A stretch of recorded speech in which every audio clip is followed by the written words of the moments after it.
Саламатсыздар ма, құрметті көрермендер. Бүгінгі біз өтетін тақырыбымыз ол while деген цикл. Өткен сабақта біз for деген цикл өттік. Қазір біз while деген цикл өтеміз.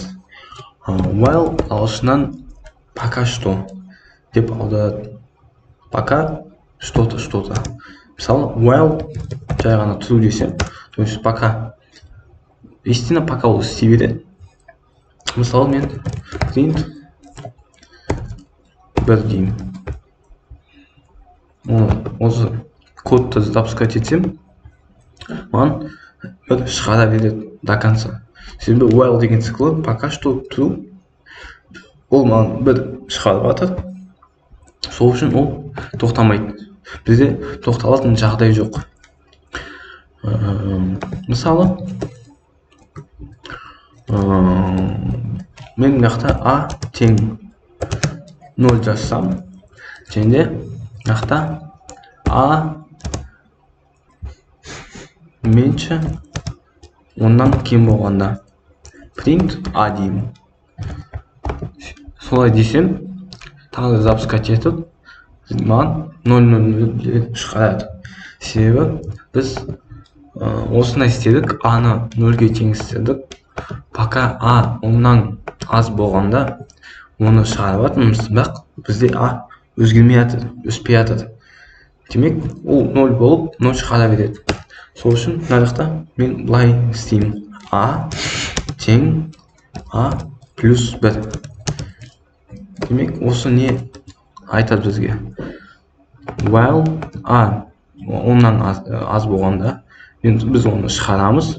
Сосын біз не істейміз? Оны 1-ге үлкейтеміз. Запускать етіп, маған 0-ден 9-ға дейін шығады. Бізде, по сути, кішігірім for деген циклы шықты. Осындай while деген циклы да көп жерде қолданады.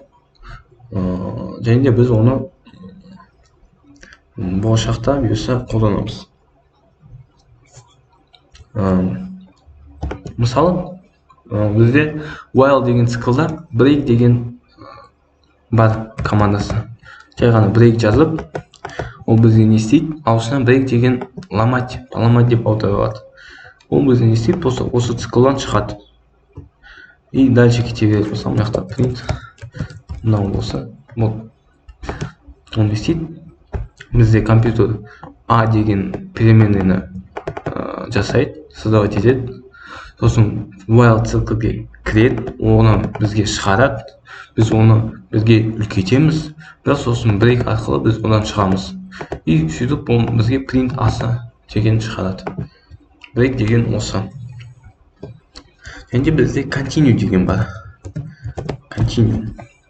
Бірақ біз оны басқа болашақта бұйырса қолданамыз. Қазір ол бізге керек емес.